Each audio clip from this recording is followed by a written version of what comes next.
Bonjour, cher auditeur et bienvenue sur notre chaîne. Tu es prête, chérie? Demanda Sheila, sans attendre ma réponse.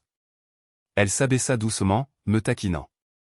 Mon Dieu, ça m'a manqué, sourit-elle en me regardant, mais juste au moment où elle commençait à accélérer le rythme, j'entendis un étrange bruit de connement résonner au fond de mon esprit. Le sourire de Sheila se transforma en un rire moqueur tandis que son image commençait à s'estomper. Je me réveillai. Le rêve, ou plutôt le cauchemar qu'il devenait toujours, avait disparu. Le bruit de connement devint plus fort. Quelqu'un martelait ma porte d'entrée. Me tirant du lit avec difficulté, j'ai attrapé ma robe de chambre et me suis traîné vers la porte de mon appartement. Monsieur Slynn, ouvrez.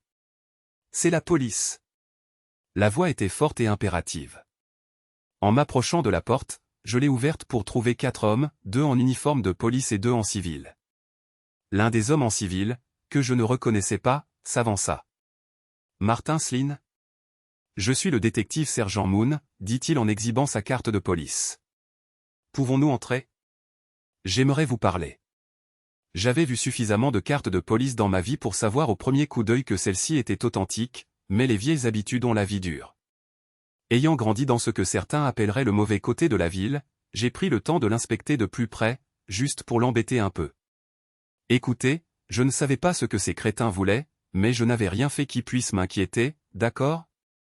C'est quoi cette histoire? Ai-je demandé en mettant la bouilloire en marche et en les menant à la cuisine.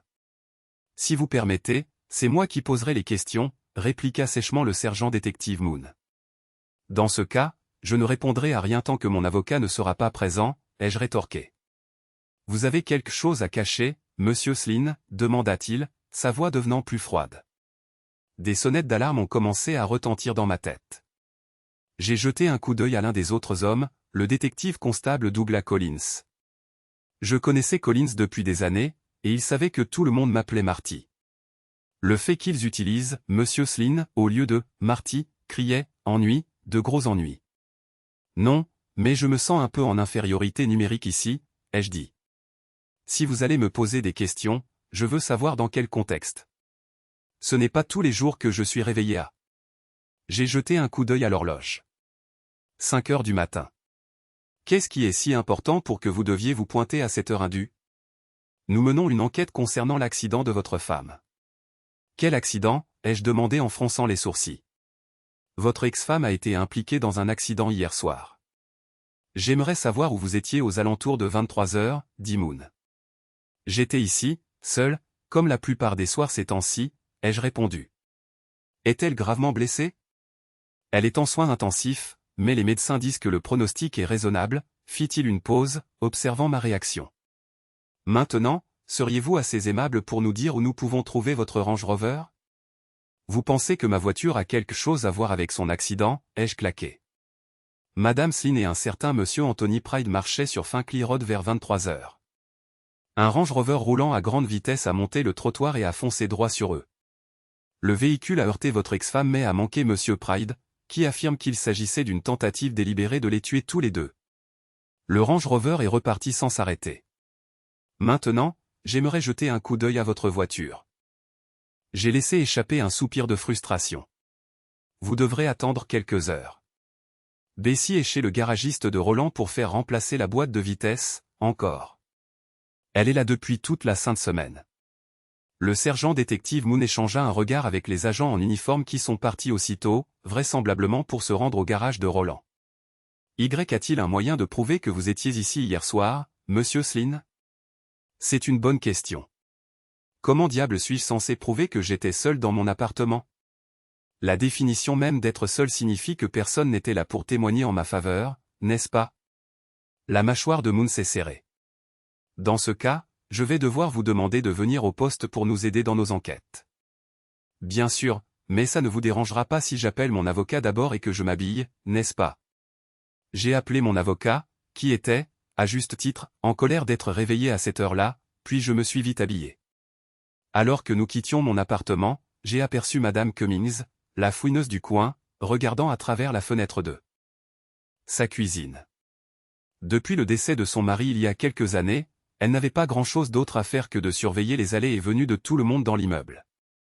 Je me suis tourné vers Collins, si vous parlez à la vieille sorcière là-dedans, elle vous donnera probablement une liste détaillée de mes mouvements pour toute la semaine.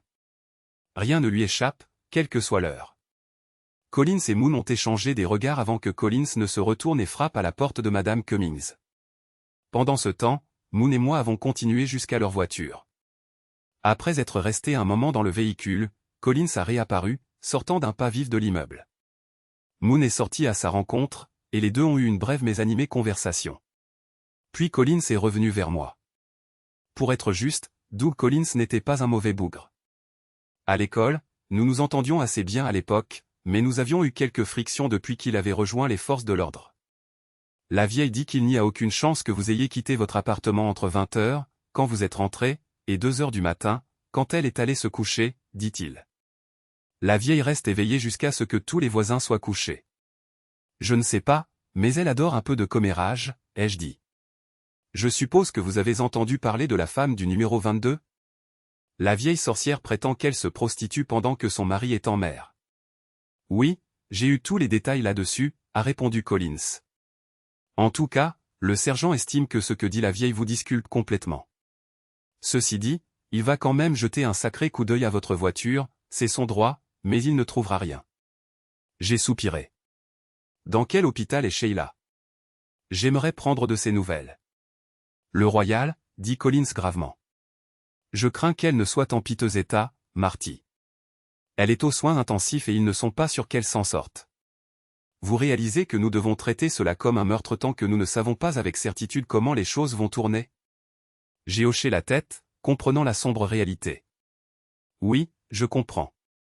Et étant donné la dernière petite débâcle entre Sheila et moi, je suppose que vous n'avez pas d'autre choix que d'enquêter sur mes allées et venues. Ne t'inquiète pas, Marty, je comprends. Tu sais, nous avons un travail à faire, mais pour l'instant, je remonte me raser et ensuite je me rends à l'hôpital. Collins m'a étudié un instant avant de demander, Marty, tu es toujours accro à cette femme, n'est-ce pas ? Qu'en penses-tu, Doug ? Tu nous connais depuis assez longtemps, ai-je dit avec un demi-sourire. Elle t'a largué pour ce sale type visqueux de Tony Pride, n'est-ce pas ? J'ai soupiré, plus par frustration que par colère. Pour être honnête, Doug, je ne suis même pas sûr de ce qui s'est vraiment passé au début, mais tu me connais, une fois que je m'emporte, je n'écoute aucune explication. J'ai pété un câble et j'ai tout gâché. Je croyais qu'elle t'avait divorcé. Oui, ai-je admis, mais elle n'avait pas vraiment le choix. J'étais en train de grimper. Les murs et la menaçaient de la tuer, et Pride, je suppose que c'est ce qui a envoyé votre inspecteur me poursuivre si vite ici. Pas vraiment, c'est Pride qui vous a désigné du doigt, dit Colin en fronçant les sourcils. Écoute, Marty, je crois qu'il faut qu'on ait une conversation officieuse à propos de tout ça plus tard, si ça ne te dérange pas.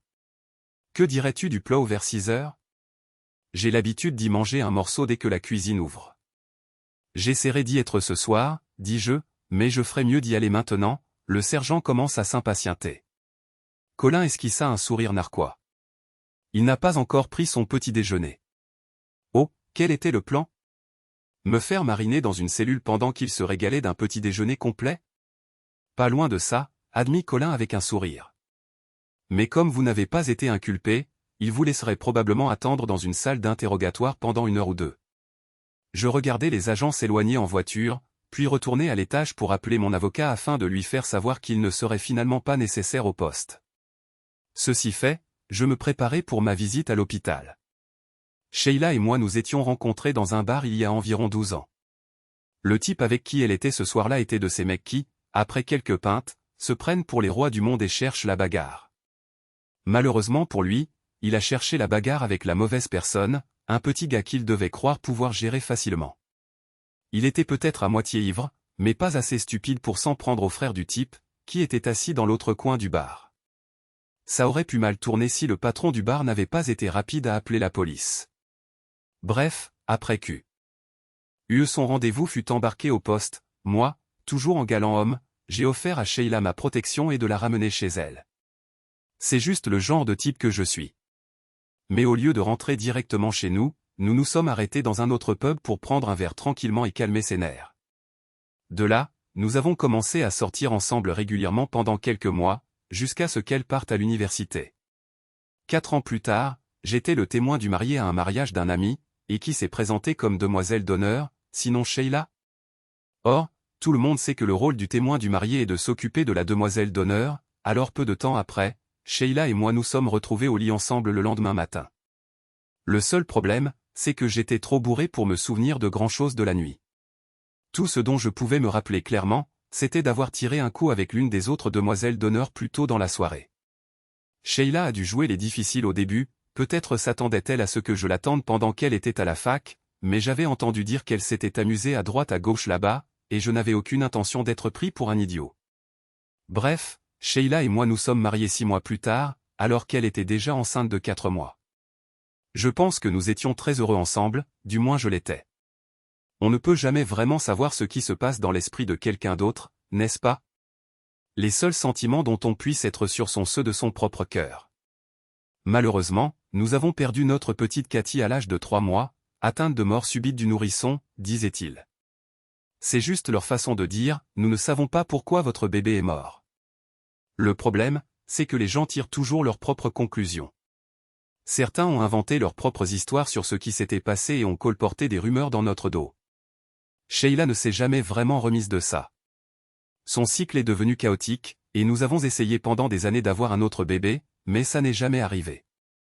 Le médecin l'a mise sous pilule pour réguler son cycle, mais bien sûr, cela n'a pas aidé nos projets de bébé. Cependant, une fois sous pilule, elle a réussi à conserver un emploi, quelque chose avec lequel elle avait eu du mal pendant des années. Le SPM est censé ne durer que quelques jours, mais quand le cycle de Sheila était déréglé, le sien pouvait traîner pendant des semaines. Comme vous pouvez l'imaginer, la vie à la maison n'avait pas été très agréable pendant ces périodes. Heureusement, les choses se sont stabilisées pendant environ 3 ans, et nous avons été heureux pendant un certain temps, du moins. Puis le sujet des enfants est revenu. Nous avons pensé que la pilule avait peut-être aidé à réguler le cycle de Sheila et que si elle l'arrêtait, les choses pourraient revenir à la normale. Eh bien, comme le dit l'adage, les plans les mieux conçus des souris et des hommes tournent souvent mal. Ces règles sont revenues à intervalles réguliers, mais nous n'avons toujours pas eu de chance en matière d'enfants. Ces choses peuvent prendre du temps, me suis-je dit. Puis, un après-midi, je suis rentré du travail pour trouver la maison vide. Sheila n'était pas encore rentrée, ce qui était inhabituel, elle était toujours de retour avant moi. J'ai essayé de préparer le dîner, mais à vrai dire, je ne suis pas très doué en cuisine. Après avoir erré sans but comme un mouton égaré pendant une demi-heure, j'ai abandonné et j'ai eu recours à ma vieille solution de secours, le traiteur chinois du coin. À cette heure, la nourriture était arrivée, mais il n'y avait toujours aucun signe de Sheila. Je dois dire que je commençais à m'inquiéter. On lit des histoires étranges dans les journaux de nos jours. J'ai appelé son bureau, mais le gardien a dit que tout le monde était parti des heures auparavant. J'ai pris l'annuaire téléphonique et j'ai commencé à appeler ses collègues de travail, espérant la trouver. Sheila avait soigneusement noté tous les numéros.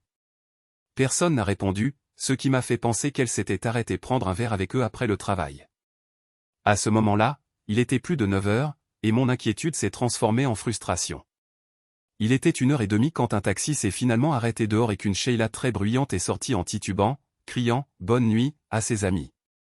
J'étais assis dans la cuisine à l'attendre, avec ce qui, j'en suis sûr, était un air de dédain collé sur mon visage.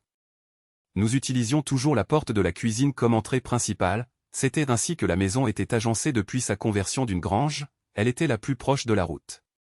Peut-être ai-je exagéré mon air de désapprobation, je ne sais pas, mais Sheila est entrée, m'a regardé et a dit « Va te faire. » Voir.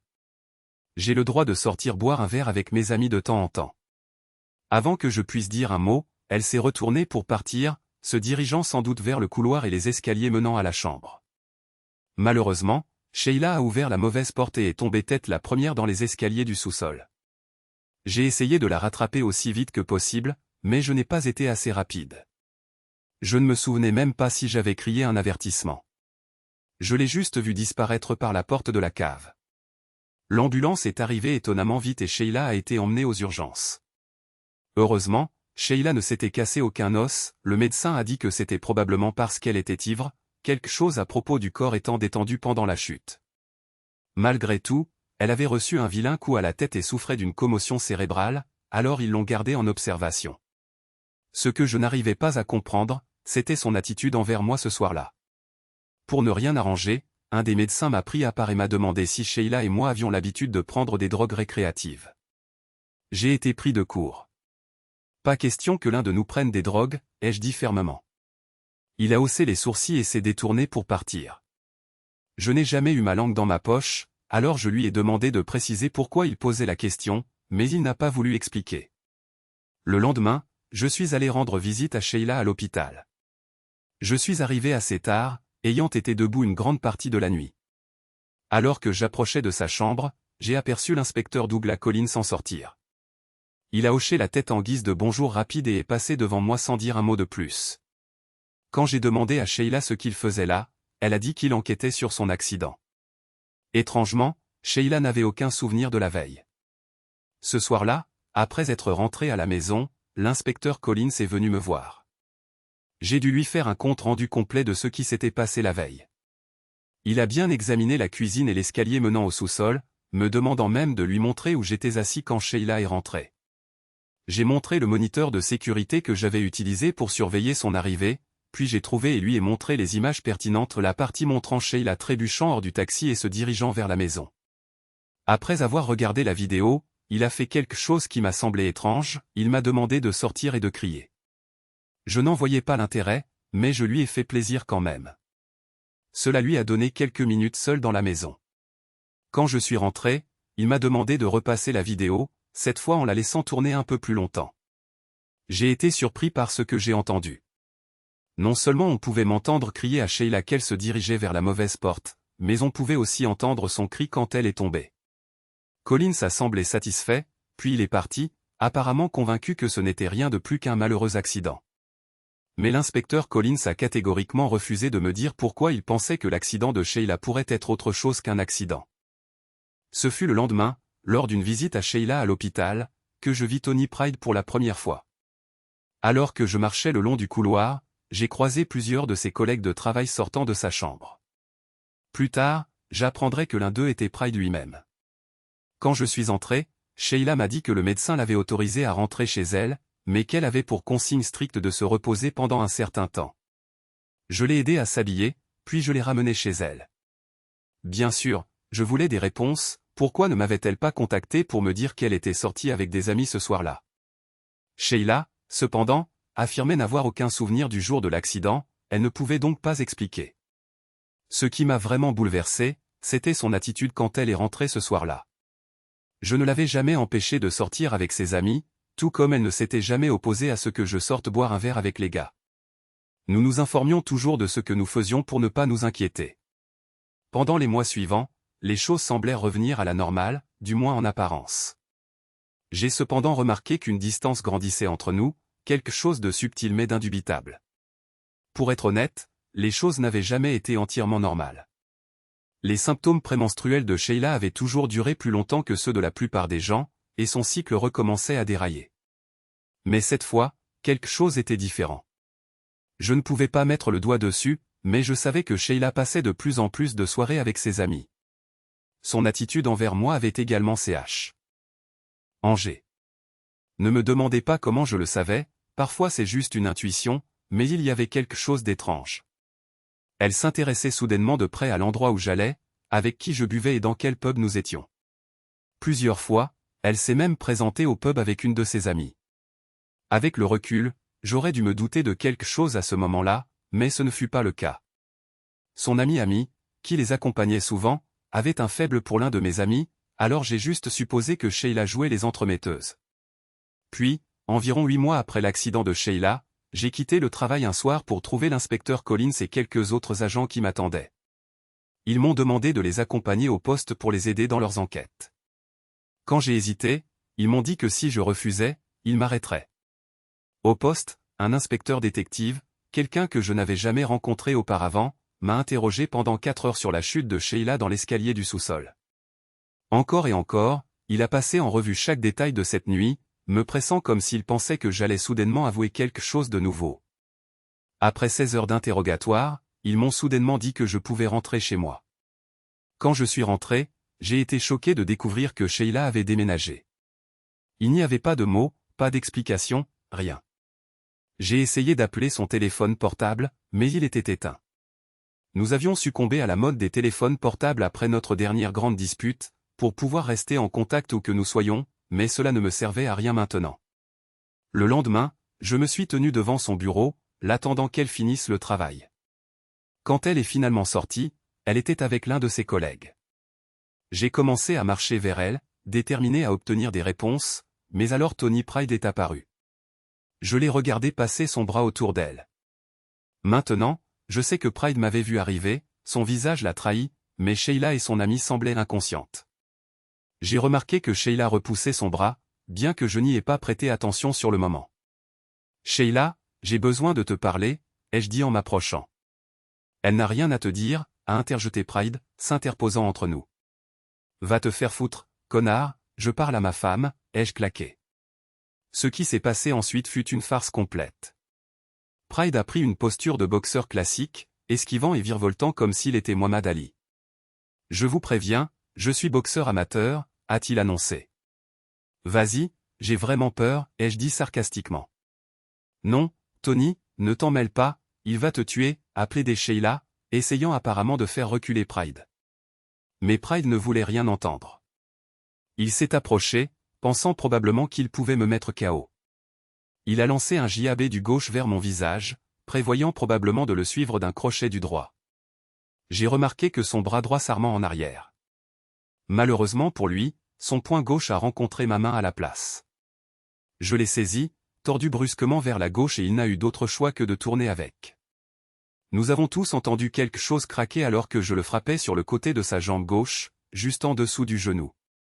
Pride s'est effondré en un tas, serrant sa jambe et gémissant de douleur. « Espèce de fumier », a crié Sheila, alors qu'elle tombait à genoux à côté de lui. Pride se tordait sur le trottoir, ne se sentant manifestement plus si fier. « Eh bien, il l'a cherché, me suis-je défendu. Il fallait que tu fasses le grand, n'est-ce pas, a hurlé Sheila. Tu lui as brisé le genou. Qu'est-ce que j'étais censé faire? Le laisser me frapper? Tu ne devrais pas. Je ne veux plus te voir, et je ne veux certainement pas être marié à un homme qui a essayé de me tuer, a dit Sheila froidement. De quoi diable parles-tu? Je n'ai jamais rien fait pour te faire du mal, ai-je protesté. Oh oui, eh bien, j'ai suivi une thérapie et ça m'a aidé à me souvenir de ce qui s'est passé la nuit où tu... Il m'a jeté dans les escaliers avant que je puisse répondre. 2 policiers m'ont attrapé par derrière. Je ne les avais même pas entendus arriver. Ils m'ont menotté et m'ont poussé à l'arrière d'un fourgon cellulaire. Au poste, j'ai été accusé de voies de fait, puis jeté en cellule. Vous commencez peut-être à comprendre pourquoi les policiers ne sont pas vraiment mes personnes préférées. J'ai appelé un avocat pénaliste local, un type qui avait représenté quelques-unes de mes connaissances par le passé. Heureusement, il n'a pas mis longtemps à me faire sortir. Les caméras de sécurité devant le bureau de Sheila avaient tout filmé, montrant clairement ce qui s'était réellement passé. Pride m'avait attaqué en premier, et je n'avais fait que me défendre. Stupidement, je n'ai pas porté plainte pour agression. Contre Pride. La vidéo n'avait pas de son, mais elle montrait clairement Pride me portant un coup avant que je ne l'arrête. Cela seul a suffi à m'innocenter. Par la suite, j'ai essayé à plusieurs reprises de faire entendre raison à Sheila, mais c'était inutile, elle ne voulait rien entendre. Les choses ont dégénéré quelques semaines plus tard lorsque quelques-uns des gars et moi sommes allés dîner au restaurant. Nous étions là depuis un moment quand j'ai vu Sheila entrer avec sa meilleure amie. Ils étaient suivis de Pride et de quelques autres types. Pride boitait encore légèrement et utilisait une canne. Ils ne nous ont pas remarqués, assis tranquillement dans notre coin, alors qu'ils prenaient place. Pride s'est assis en face de Sheila. Il n'y avait rien d'ouvertement romantique dans leur comportement, mais les voir ensemble m'a quand même énervé. Les gars ont réussi à me calmer pendant que nous finissions rapidement notre repas. Le plan était de partir discrètement et d'éviter toute confrontation, mais bien sûr, Pride n'a pas pu résister. Dès qu'il m'a repéré, il a dit assez fort pour que tout le restaurant l'entende, « Alors, Sheila, mon amour, qu'est-ce que tu voudrais comme dessert ?» C'était évident que le commentaire était destiné à mes oreilles. Mes amis n'ont pas pu m'arrêter cette fois. J'ai changé de direction et j'ai marché droit vers leur table. L'expression suffisante de Pride s'est transformée en appréhension à mon approche. Quand je suis arrivé à leur table, je me suis penché pour ne pas avoir à parler fort, si l'un de vous deux essaie encore de m'humilier en public, je ne serai pas responsable de mes actes. Maintenant, Sheila, si tu veux faire ménage commun avec cet idiot, demande le divorce comme une personne civilisée. Ne mens pas pour me faire jeter en prison. Marty, ce n'est pas ce que tu crois, commença Sheila, semblant décontenancée. J'étais juste. Je n'ai pas entendu la suite. J'avais déjà tourné les talons et m'étais éloigné. Alors que nous montions dans la voiture dehors, un de mes amis a signalé qu'Amy nous avait suivis et se tenait sur le trottoir, m'appelant. J'ai simplement dit au conducteur de démarrer. Quelques semaines plus tard, mon avocat m'a informé que l'équipe juridique de Sheila l'avait contacté. Le divorce a été prononcé rapidement.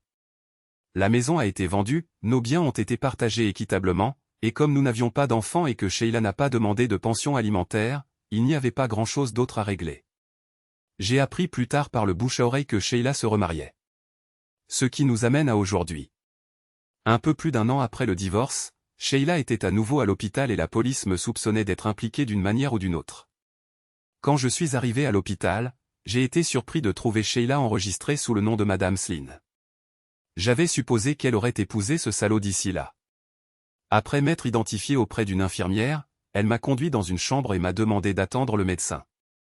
Monsieur Slynn, demanda le médecin en entrant dans la pièce. C'est moi, dis-je. Désolé, je suis un peu confus. Il y avait un homme ici plus tôt qui a dit qu'il était le fiancé de Madame Slynn. C'est fort possible. Je n'ai pas vu Sheila depuis plus d'1 an. Je suis son ex-mari, mais vous savez, les vœux, dans la maladie comme dans la santé, pour le meilleur et pour le pire, et toutes ces conneries. Ce n'est pas parce que nous sommes divorcés que je ne me soucie pas d'elle. Le médecin hésita. C'est un peu inhabituel. Outre son fiancé, il ne semble y avoir personne d'autre, pas d'autres parents. C'est exact. Autant que je sache, Sheila n'a pas d'autre famille. Elle est orpheline depuis des années, avant que nous nous rencontrions. Le médecin hocha la tête pensivement. Je ne suis pas sûr de savoir comment procéder, mais cela ne peut pas faire de mal de vous dire ce qui se passe. Nous aurons également besoin de quelqu'un pour aider avec les formulaires de sortie. Il hésita à nouveau avant de poursuivre, son fiancé nous a informé que Sheila est témoin de Jéhovah et qu'ils ne consentiront pas à l'opération. Le problème, c'est que sans elle, elle va mourir. Témoin de Jéhovah? De quoi diable parlez-vous? J'ai laissé échapper. Sheila n'est pas religieuse et elle n'aurait pas pu changer à ce point, non, attendez une minute. Je sais qu'elle ne l'est pas. J'ai vu une de ses amies l'autre semaine, et je suis sûr qu'elle l'aurait mentionné si Sheila s'était soudainement mise à la religion. Donnez-moi une minute et je vais vérifier auprès de la meilleure amie de Sheila, Amy. Je suis surpris qu'elle ne soit pas là, dis-je plus à moi-même qu'à quiconque. J'ai sorti mon portable pour l'appeler. Amy saurait si cette histoire de témoin de Jéhovah avait un fond de vérité. Avant que je puisse composer, le médecin m'arrêta. Éteignez-le, s'il vous plaît. Utilisez le fixe, dit-il fermement. En grommelant, je m'exécutai et appelai le bureau de Sheila. Quand Amy décrocha, elle fut choquée d'apprendre que Sheila avait eu un accident. Je lui ai demandé pourquoi Tony Pride n'avait pas informé tout le monde au bureau. Tony ne travaille plus ici, dit-elle d'une voix confuse. Quand j'ai mentionné l'histoire de témoins de Jéhovah, Amy a pratiquement bondi, c'est impossible que ce soit vrai. J'ai rapporté cela au médecin, qui se tenait toujours là à attendre.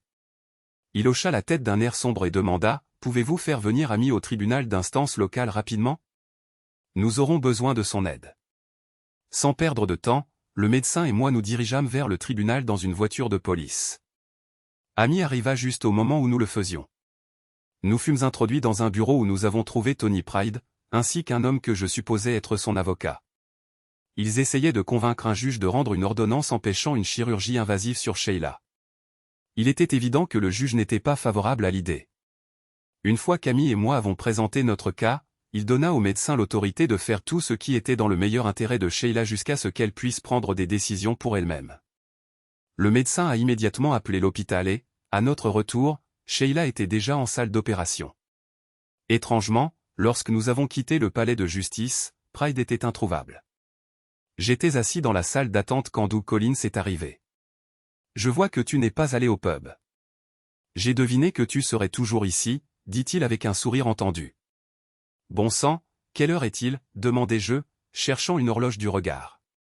19h30, répondit-il. Merde, marmonnai-je. Où est ce satané téléphone, dit soudain Amy, se précipitant hors de la pièce, vraisemblablement pour appeler quelqu'un et reporter ses projets. Comment va-t-elle demanda Collins, se tournant à nouveau vers moi. Toujours en salle d'opération, répondis-je. Depuis des heures qu'elle est là-bas, bon sang, j'espère qu'elle va s'en sortir pour votre bien, ajouta-t-il. Merci, Doug. De quoi voulais-tu parler, maintenant? Eh bien, tu sais ce qu'on dit du flair d'un flic, commença-t-il en se penchant légèrement. C'est un truc que la vieille, ta voisine fouineuse, a dit ce matin. Je suis presque sûr que quelqu'un a essayé de te piéger. Me piéger? Comment ça? La vieille a aperçu un Range Rover, exactement comme le tien, entrer sur le parking près de ton appartement 2 fois la nuit dernière. D'abord vers 1h30 du matin, puis de nouveau à 23h30.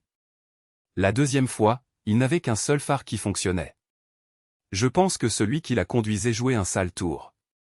S'il est passé devant des caméras de surveillance sur le chemin de l'accident, il apparaîtra au bon moment sur les bonnes caméras, à l'aller et au retour. À mon avis, ils s'attendaient à ce que ta voiture soit garée sur le parking et ils auraient cassé ton phare pour qu'il corresponde aux dégâts du Range Rover qui a heurté Sheila. Mais pourquoi? Demandai-je, mon esprit s'emballant. Attends, je n'ai pas fini, dit Doug en levant la main. Tu te souviens quand Sheila est tombée dans les escaliers il y a quelques années?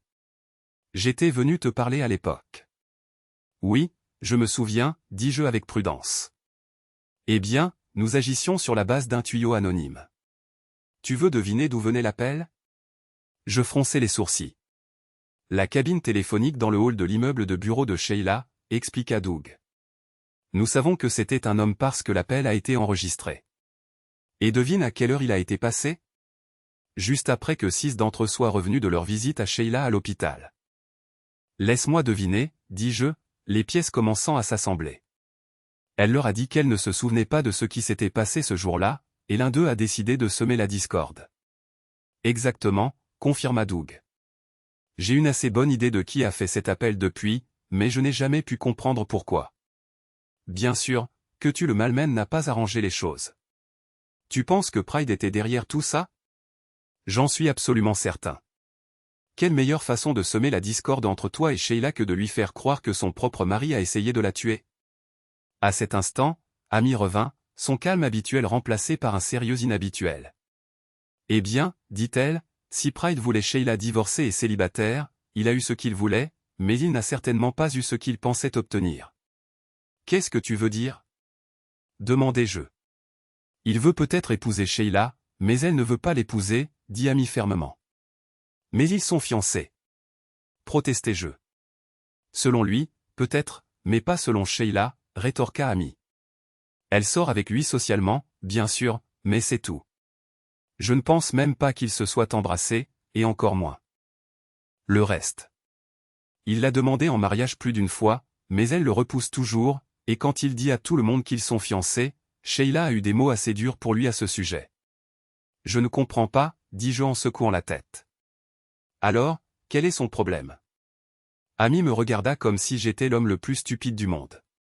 Toi, espèce d'idiot, dit-elle sans détour, elle est amoureuse de toi. Parle, Amy. Sheila m'a divorcé, tu te souviens? Oui, parce qu'elle aime vivre, Marty. Sheila est un désastre depuis environ 1 an, depuis qu'elle a cru que tu flirtais avec cette fille. De quoi diable parles-tu maintenant? Claquai-je. Je n'ai pas flirté. Je n'ai trompé personne, et je n'ai certainement aucun petit morveux qui traîne quelque part.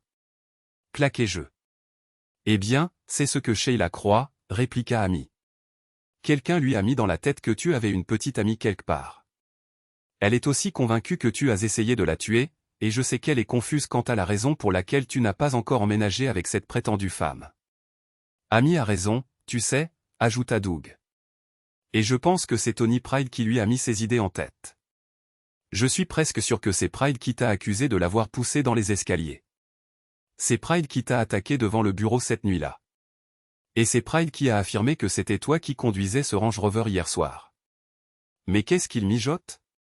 Demandai-je, frustré. En supposant que ce soit lui qui ait organisé ce soi-disant accident la nuit dernière, quel est son motif pour essayer de la tuer? Il ne peut pas s'agir seulement du fait qu'elle ne voulait pas l'épouser. Je sais que ça n'a pas de sens, admit Doug, mais c'est ce que nous devons comprendre. Trouver le motif, et vous résolvez généralement le crime. Quelles que soient ces raisons, ce coup ridicule à propos de Sheila témoin de Jéhovah m'a montré son jeu. Il semble que Pride veuille la mort de Sheila pour une raison quelconque. Doug prit un moment pour rassembler ses pensées. Reprenons depuis le début, dit-il. Premièrement, lui ou quelqu'un d'autre met l'idée dans la tête de Sheila que tu as une petite amie. Pour aggraver les choses, ils ajoutent des enfants à l'histoire pour faire croire à une liaison de longue date. Deuxièmement, quelqu'un convainc Sheila que sa chute dans les escaliers n'était pas un accident. Oh, au fait, ajouta-t-il, savais-tu que Sheila n'avait pas assez d'alcool dans le sang cette nuit-là pour dépasser la limite de conduite en état d'ivresse? C'est absurde. Dis-je, incrédule. Elle tenait à peine debout. Eh bien, ce n'est pas ce qu'ont montré les analyses de sang, répliqua Doug. L'hôpital les a faites trop tard pour détecter grand-chose d'autre, mais le médecin soupçonnait qu'elle avait pris ce qu'il a appelé une drogue récréative, ce qui peut vouloir dire n'importe quoi. Tu penses que Pride l'a droguée? Demandai-je. Non, interrompit Amy, mais je pense que l'un de ses amis l'a peut-être fait. Doug haussa un sourcil. Continue, Amy. Écoute, dit-elle en se penchant, cette nuit-là, nous sommes toutes allées au pub pour fêter l'anniversaire de l'une des filles. Il était environ 19 heures quand certaines d'entre nous sont allées chercher à manger. Sheila n'est pas venue avec nous, elle a dit qu'elle rentrerait après avoir fini son verre. Quoi qu'il en soit, quand nous sommes revenus au pub vers 21 heures, Sheila était toujours là. Elle était sur la piste de danse, complètement déchaînée. Je ne l'avais jamais vue danser comme ça avant, c'était comme si elle ne pouvait pas s'arrêter. Amy fit une pause, l'air visiblement contrarié en se remémorant les événements. Juste après 23 heures, le verre a semblé la frapper durement et elle s'est effondrée. Ce type, Bob ou peu importe son nom, a proposé de la ramener chez elle, et Doug l'incita. « Tu penses que nous avons laissé faire ça » s'exclama Amy, la voix montante. Sheila était ivre morte. Les filles et moi avons insisté pour qu'elle prenne un taxi avec nous. Ce type, Bob, n'était pas très content, mais nous étions catégoriques. Puis Tony est intervenu et lui a dit de laisser tomber. Intéressant, murmura Doug. Alors, ça fait 3. Qu'en penses-tu, Marty?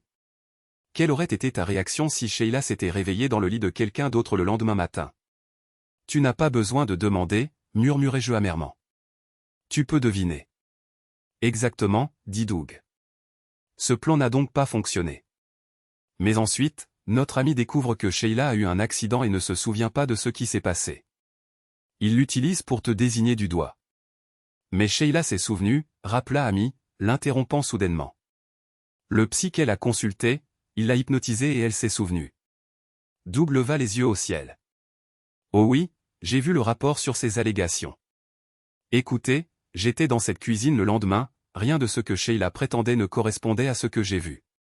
S'il y avait eu le genre de bagarre qu'elle a décrite, il y aurait eu des dégâts, des meubles renversés, des marques sur la porte, mais il n'y en avait pas. Et cette porte de la cave, elle s'ouvre vers l'extérieur. Comment diable Marty aurait-il pu la pousser à travers? Souvenez-vous, continua-t-il, la caméra de sécurité à l'extérieur de la porte arrière a un microphone. Elle aurait enregistré n'importe quel cri ou hurlement. Tout ce qu'elle a enregistré, c'est Marty criant un avertissement à Sheila et Sheila criant en tombant. Non, je suis absolument sûr que Sheila a ouvert cette porte elle-même, pensant que c'était le couloir, et qu'elle est passée juste à travers. Avez-vous déjà entendu parler de souvenirs implantés? Demanda Doug en se tournant vers Amy. Amy fronça les sourcils. Tu penses que ce charlatan d'hypnotiseur lui a implanté ce souvenir dans la tête? C'est exactement ce que je pense, dit Doug. Son histoire ne correspondait pas aux faits tels que je les connais. As-tu une idée de qui était ce thérapeute? Quelqu'un que Tony connaissait, je crois, répondit Amy d'un air sombre. Tu vois, Tony a de nouveau fouillé, murmura Doug. Mais qu'est-ce que ce sacré type mijote? Il se tourna vers moi, l'expression sérieuse. Quel est son but final, Marty? Je haussai les épaules, impuissant. Je ne sais pas. S'il voulait me voler ma femme, pourquoi essaierait-il de la tuer? Doug plissa les yeux. Peut-être que nous voyons ça de la mauvaise façon. En supposant que Pride voulait Sheila morte depuis le début. Mais pourquoi aurait-il voulu la séparer de moi en premier lieu? Demandai-je, toujours perplexe. C'est ce que nous devons comprendre, répondit Doug, s'adossant à sa chaise, perdu dans ses pensées. Amy, qui était restée silencieuse, prit soudain la parole. Marty, Sheila aurait-elle pu avoir des parents avec de l'argent? Pas que je sache. Pourquoi? Écoute, je ne fais que spéculer, commença Amy, mais si Sheila devait hériter d'une grosse somme d'argent d'un parent dont tu ignorais même l'existence? Peut-être une tante perdue de vue ou quelque chose comme ça. Je sais que ça ressemble à un roman d'Agatha Christie, mais j'aime bien ses livres. Elle marqua une pause, rassemblant ses pensées. Imaginons une seconde que Tony Pride soit aussi lié à ce bienfaiteur inconnu, mais qu'il soit plus éloigné. Si Sheila meurt, il hériterait. Mais voici le hic, si Sheila devait mourir alors qu'elle est encore mariée à toi, même si elle ignorait l'héritage, l'argent te reviendrait en tant que son mari. Si, cependant, vous étiez divorcés avant qu'elle n'hérite, cela ne te reviendrait pas. Cela irait au plus proche parent suivant, et je parie que je peux deviner de qui il s'agirait. Je restais assis, stupéfait, tandis que Doug hochait lentement la tête, considérant sa théorie. Mais pourquoi m'accuser de l'accident d'hier soir? Demandai-je, essayant toujours de comprendre tout ça. Parce que tu ne peux pas légalement bénéficier d'un crime dans ce pays, expliqua Amy. Même s'il pouvait être prouvé que l'héritage est revenu à Sheila avant votre divorce, si tu étais reconnu coupable de l'avoir tué, même accidentellement, tu n'obtiendrais pas un sou. C'est la loi. Doug se pencha en avant, le visage grave. C'est tiré par les cheveux, je te l'accorde, mais cela correspond certainement au scénario. Je retourne au poste pour voir ce que je peux trouver sur notre monsieur Anthony Pride. Et Marty, quel était le nom de jeune fille de Sheila? Sais-tu où elle est née? Son nom de jeune fille était Sheila Smith, répondis-je, mais je n'ai pas la moindre idée de l'endroit où elle est née. Elle n'a jamais été très loquace au sujet de son enfance. Tout ce que je sais, c'est qu'elle est orpheline. D'accord, dit Doug en se levant. Son acte de naissance doit exister quelque part. Si elle est orpheline, il y a probablement aussi un dossier à ce sujet. Vérifie tes dossiers à la maison, peut-être qu'elle a laissé une copie. Je regarderai plus tard, dis-je. Bien. Si je trouve quoi que ce soit, je t'appelle. Si tu n'as pas de nouvelles de ma part, appelle-moi sur mon portable, voici mon numéro, dit Doug en me tendant sa carte avant de quitter la pièce. Amy et moi restâmes assis en silence pendant une autre heure avant qu'un médecin ne vienne nous donner des nouvelles. L'opération était terminée. Sheila avait subi une fracture du crâne et il y avait eu un saignement important dans son cerveau. Le médecin expliqua qu'ils avaient lutté pour arrêter l'hémorragie, mais qu'ils y étaient parvenus. Ils n'édulcoraient pas la situation. Le pronostic est passable, mais pas bon, dit-il. Nous la maintenons sous sédatif pendant les prochains jours pour permettre à l'enflure de son cerveau de diminuer. Je serai honnête, ce retard causé par l'absurdité selon laquelle elle était témoin de Jéhovah n'a pas aidé. De nos jours, nous avons besoin de la permission d'un juge dans des situations comme celle-ci, et cela a pris du temps. La peur des litiges, vous savez. Amy et moi entrâmes pour voir Sheila. Tout. Ce que nous pouvions voir, c'était des bandages, des tubes et des machines. C'était comme une scène tirée d'un drame hospitalier télévisé, avec des moniteurs bipant rythmiquement en arrière-plan. Les médecins nous dirent que Sheila avait aussi de multiples fractures, mais que c'était sa blessure à la tête qui les préoccupait le plus. Après avoir quitté l'hôpital, Amy et moi avons mangé dans une friterie de poissons et frites des environs. Je la déposai chez elle et elle me demanda de venir la chercher le matin pour que nous puissions retourner ensemble à l'hôpital. Elle n'avait aucune intention de retourner au travail avant de savoir que Sheila irait bien. Quand je rentrai chez moi, je cherchais le certificat de naissance de Sheila dans nos dossiers, mais il n'y était pas. Aucun de nos papiers n'y était.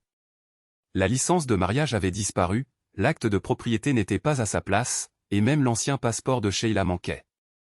Je me suis soudain rappelé que j'avais remis son passeport actuel à son avocat pendant la procédure de divorce. Il n'avait pas demandé ses autres papiers, ce qui n'avait pas de sens. Je savais que j'avais été mesquin pendant le divorce, si Sheila ne demandait pas quelque chose, elle ne l'obtenait pas.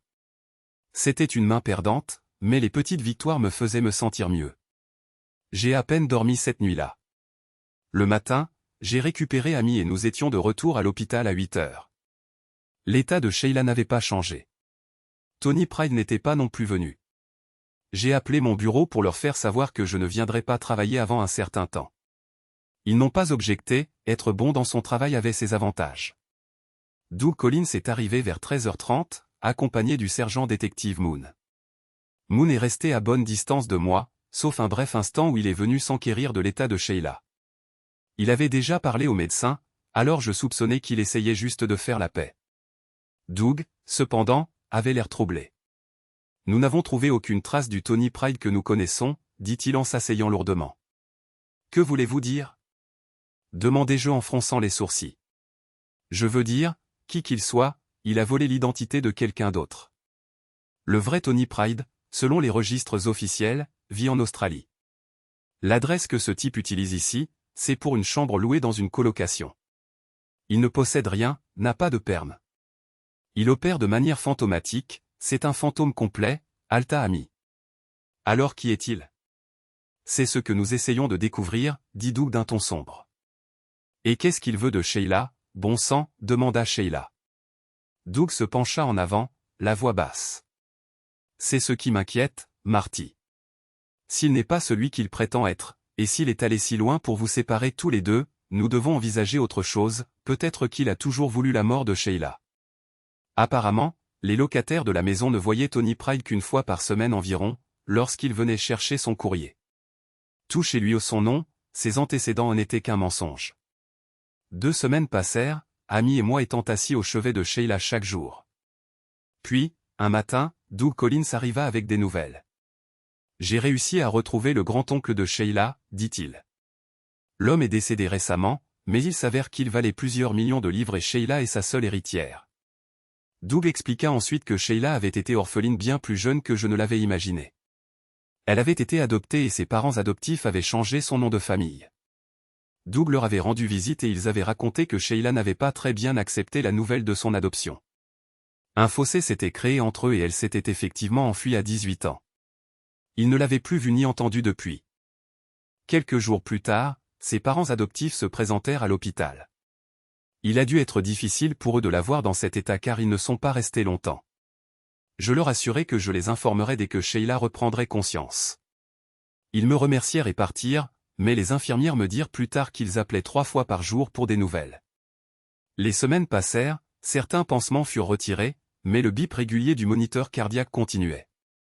Une machine surveillant l'activité cérébrale de Sheila montrait de petits signes d'amélioration, rendant le personnel médical prudemment optimiste. Pour Amy et moi, cela signifiait peu de choses, les progrès étaient lents et nous ne pouvions qu'attendre. Entre-temps, Amy et moi avions repris le travail. Nous avions établi une rotation, je restais avec Sheila un jour, Amy le suivant, et l'une des autres filles du bureau de Sheila le 3e jour. Chaque soir, Amy et moi nous rendions ensemble à l'hôpital et mangions au même restaurant de fish and chips à proximité. À ce moment-là, nous avions notre propre table et le personne. Nell avait accroché une petite pancarte au mur qui disait « Pas de changement ». Les clients et le personnel, ayant entendu nos conversations au fil des semaines, s'étaient tous sentis concernés par le sort de Sheila. Nous fîmes tout ce que nous étions censés faire, nous lui fîmes écouter sa musique préférée, lui parlâmes de tout et de rien. Doug Collins, à ma surprise, avait commencé à rendre visite à Sheila après ses quarts de nuit. Il s'asseyait près de son lit et lisait Léo de Hurlevent *, son livre préféré. Il avait remarqué l'exemplaire corné sur sa table de chevet en fouillant son appartement à la recherche de documents. Nous n'avons jamais retrouvé les papiers manquants de Sheila, son acte de naissance, son certificat de mariage, ni même son ancien passeport. Ils avaient disparu sans laisser de traces et aucun de nous ne savait quand ni comment. Un matin, j'étais assis à côté de Sheila, plus fatigué que je ne le réalisais. Je devais m'être assoupi car il me sembla entendre sa voix, douce, rauque, mais indubitablement la sienne. « Bonjour Marty, dit-elle doucement, es-tu réveillé ?» J'ai dû réagir comme un idiot. Je me souviens de la table de chevet qui s'est envolée, de la tasse et de la soucoupe qui se sont brisées sur le sol. Le bruit fit accourir les infirmières. J'ai dû dire quelque chose à Sheila, mais je n'ai aucune idée de quoi. La chose suivante dont je me souviens fut d'être prié de quitter la pièce à l'arrivée des médecins. Après cela, j'ai commencé à passer des coups de téléphone, ce qui a fait arriver des gens par groupes entiers. Cependant, personne n'était encore autorisé à voir Sheila. Finalement, une infirmière vint dans la salle d'attente où Amy et moi avions rassemblé tout le monde. « Vous deux, vous pouvez la voir maintenant, dit-elle doucement. Lorsque nous atteignîmes la porte de Sheila, je m'arrêtai et laissai Amy entrer la première. Je la regardai s'approcher du lit et Sheila lui sourit faiblement. Elles commencèrent à parler et je pris cela comme le signal de mon départ. J'avais fait ma part. J'étais resté au chevet de Sheila quand elle était entre la vie et la mort, et maintenant que mon devoir était accompli, il était temps de reprendre ma vie. Je passai au restaurant de Fish and Chips pour partager la bonne nouvelle. Le personnel afficha une nouvelle pancarte, elle est réveillée. Puis je rentrai chez moi et fis mes valises. Le dernier mois environ avait été éprouvant pour moi. Bon sang, les dernières années avaient été une sacrée épreuve. J'avais besoin de partir. Quand je dis à mon patron que je partais en Espagne pour quelques semaines, il n'en fut pas enchanté, mais il ne discuta pas. J'étais bon dans mon travail et il ne voulait pas me perdre. J'étais dans le village de mon ami depuis une semaine quand Amy apparut. Je la vis sortir du taxi et compris, juste à la façon dont elle se précipita vers la piscine où j'étais assis, qu'elle était furieuse. « Mais qu'est-ce que tu fabriques, Martin, bon sang » exigea-t-elle en s'approchant. « Quel est ton problème ?»« Je n'ai pas le droit de prendre des vacances » demandai-je à moitié en plaisantant. « Non, pas quand ta femme a besoin de toi. » Je me redressai, l'air renfrogné. « Attends, Amy, tu oublies que Sheila n'est plus ma femme. Elle a divorcé de moi, tu te souviens? Elle a décidé qu'elle n'avait plus besoin de moi. » Amy croisa les bras, me regardant avec fureur. « Alors dis-moi ça, Marty, pourquoi es-tu resté assis à son chevet pendant 5 semaines alors qu'elle était inconsciente? » « Devoir, rien de plus, répondis-je. Dans la maladie comme dans la santé, jusqu'à ce que la mort nous sépare, et tout le reste. Ne me sers pas ces conneries, Marty. Tu l'aimes. Peu importe, Amy. Sheila a divorcé de moi. Ce que je ressens pour elle n'a plus d'importance. Marty, elle t'aime, insista Amy. Je secouai la tête en me moquant. Je n'y crois pas une seule minute. Rappelle-toi ce qu'elle m'a fait. Ce n'était pas de l'amour. Non, dit Amy doucement, c'était une fille perdue qui avait besoin d'aide. Eh bien, elle a choisi quelqu'un d'autre pour l'aider, rétorquai-je amèrement. Et maintenant, avec tout cet argent, elle aura plein de types prêts à l'aider, ne t'inquiète pas pour ça. C'est bien ça le problème, je suis inquiète, dit Amy, exaspérée. Regarde, elle t'aime et elle a besoin de toi. Pourquoi faire, lui coupai-je sèchement. Pour me crier dessus? Pour me traiter de meurtrier? Ou pour corriger ses petits amis quand ils deviennent trop entreprenants, histoire qu'elle puisse me traiter de minable après? Bon sang, Amy, j'en ai marre de Sheila, d'accord? Amy parut stupéfaite tandis que je continuais. Je l'aime, mais l'année où nous avons été séparés, jusqu'à son accident, je crois que j'étais plus heureux que je ne l'avais été les 6 années précédentes. Ne te méprends pas, je n'étais pas exactement heureux sans elle, mais je ne marchais pas sur des œufs tous les jours en me demandant dans quelle humeur elle se lèverait. Mais Marty? Amy essaya de reprendre. Sheila souffrait de. Oh oui, laisse-moi deviner, le SPM, le syndrome prémenstruel ou n'importe quelle étiquette que tu veux lui coller, l'interrompis-je. Mais souviens-toi, Amy, elle m'a accusé d'avoir essayé de la tuer. Je n'ai plus besoin de ce genre de chaos dans ma vie. Non, ce n'était pas le SPM, dit Amy fermement. Les psychiatres pensent que le problème hormonal a aggravé la situation, mais ils sont sûrs que Sheila a été souffrant de dépression clinique depuis la mort de Cathy. Je me suis figé un instant mais je me suis vite ressaisi. Et tu dis que son souvenir de moi essayant de la tuer a été implanté pendant qu'elle était hypnotisée. C'est absurde, Amy. Non, ce n'est pas absurde, dit-elle sèchement. Sheila se souvient de cette soirée maintenant. Elle dit que c'était comme si elle se regardait sans aucun contrôle sur ses actions. Elle se souvient de t'avoir juré dessus et savait même qu'elle ouvrait la mauvaise porte, elle ne pouvait tout simplement pas s'arrêter. Je m'en fiche désormais, dis-je d'un ton neutre. J'ai fait ma part, Amy, j'étais là quand elle avait besoin de moi. Maintenant, je vais vivre ma vie et oublier Sheila. Amy me regarda, visiblement blessée. Eh bien, j'ai perdu mon temps à venir ici alors. Bien sûr que oui, répondis-je froidement. Amy ne dit pas au revoir. Elle se tourna simplement et retourna vers le taxi qui l'attendait à la porte. Elle marqua une pause, me regardant une dernière fois avant de monter, puis elle disparut. J'étais rentré de vacances depuis quelques semaines quand Doug Collins est apparu un samedi matin. Il me trouva en train de faire mes cartons, je déménageais pour une maison plus petite de l'autre côté de la ville. Doug s'assit, me regardant travailler, et dit « Nous n'avons pas pu retrouver Tony Pride. Nous sommes presque sûrs de savoir qui il est, cependant. Il semble qu'il était le petit-neveu du bienfaiteur de Sheila, mais parce qu'il était illégitime, il a été déshérité. Sa seule chance d'obtenir l'argent était s'il n'y avait pas d'autres parents vivants, c'est-à-dire Sheila. » Doug fit une pause avant de demander « Pourquoi n'es-tu pas allé voir Sheila depuis ton retour ?»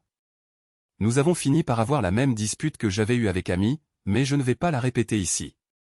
Il suffit de dire que cela n'a mené à rien. Environ 6 mois plus tard, mon avocat m'a appelé et m'a demandé de passer à son bureau. Quand je suis arrivé, il m'a remis un chèque de près de 5 millions de livres sterling. Apparemment, c'était ma moitié de l'héritage de Sheila, car son grand-oncle était mort avant notre divorce. Sheila m'avait envoyé la moitié de l'argent avec toutes les formalités requises. J'ai déchiré le chèque en morceaux et j'ai dit à mon avocat de le renvoyer.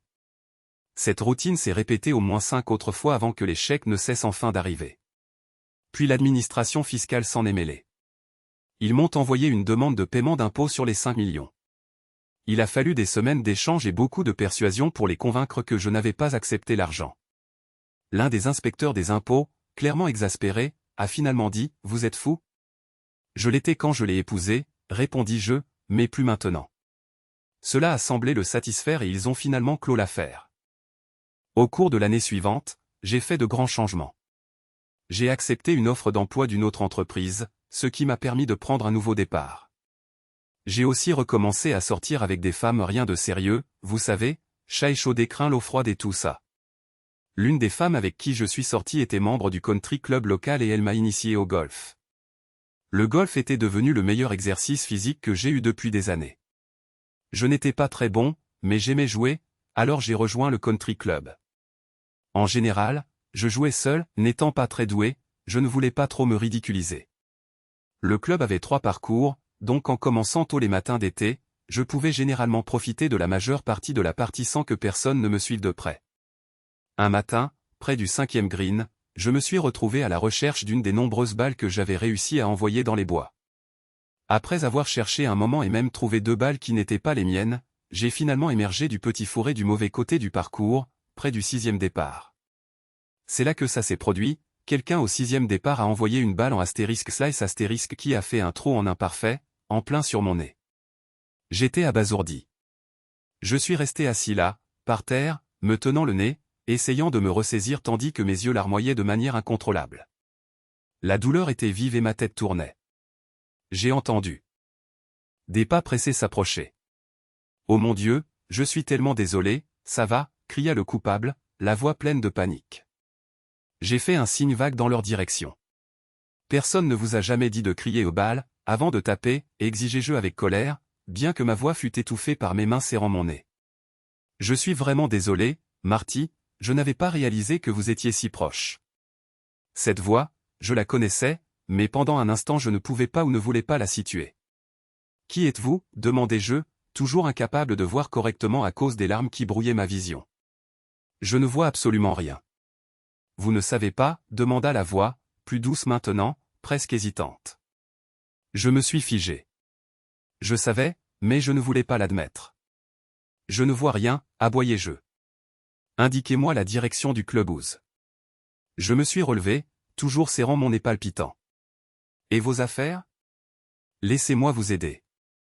Je porterai vos clubs et vous raccompagnerai. »« Non, ne vous dérangez pas, claquai-je. Je demanderai à l'un des caddies de les récupérer pour moi. »« Marty, dit-elle doucement, je ne peux pas vous laisser partir comme ça. Je viens avec vous. »« Non, dis-je durement. Laissez-moi tranquille. N'avez-vous pas déjà assez gâché ma vie, Marty ? Je n'ai jamais voulu te traiter si mal, dit Sheila doucement, la voix tremblante. Je n'avais pas réalisé à quel point je t'avais blessé jusqu'à ce qu'Amy me le dise quand elle est revenue d'Espagne. C'est fini maintenant, Sheila. Reste juste hors de ma vie, veux-tu ? Non, dit-elle fermement. Je ne vais pas faire ça, Marty. Je t'aime et je crois que tu m'aimes. Je lâchai un rire amer en secouant la tête. Tu penses que je t'aime après tout ce qui s'est passé, après tout ce que tu as fait ? La voix de Sheila s'adoucit. Peut-être que tu ne m'aimes pas à cette minute précise, je viens de te frapper avec une balle de golf mais je sais que je peux te faire m'aimer à nouveau. Ah, murmurai-je, peu impressionné. Elle sourit faiblement. Eh bien, j'avais prévu que tu me trouves ici sur le parcours, mais je n'avais pas prévu de te frapper. Je suis vraiment désolé pour ça. Qu'est-ce qu'il faudra, femme, pour te convaincre de rester loin de moi, demandai-je exaspéré. Eh bien, dit-elle avec un sourire en coin, tu pourrais essayer d'obtenir une ordonnance du tribunal, mais avec tout l'argent que j'ai, je pourrais te combattre jusqu'à la Cour européenne, alors je ne pense pas que ça marchera. Bon sang, murmurai-je entre mes dents. La chose sensée à faire, continua Sheila, c'est que je te raccompagne au clubhouse, peut-être même à l'hôpital si tu en as besoin, et ensuite nous pourrons parler de tout le reste. Avant que je puisse protester, elle prit mon bras et commença à me ramener vers le clubhouse. Je la laissai faire, à moitié par irritation et à moitié parce que mon nez palpitait toujours. Cette nuit-là, j'ai refait ce rêve. Sheila était là, comme toujours, sautillant sur moi, avec ce sourire taquin. Mais cette fois, quelque chose était différent. Quel était ce bruit? Des bébés qui pleurent. Ne t'inquiète pas pour eux, dit Sheila, son sourire s'élargissant. La nounou s'en occupera, c'est pour ça qu'elle est payée. Puis elle ajouta, sa voix pleine de chaleur, la vie continue.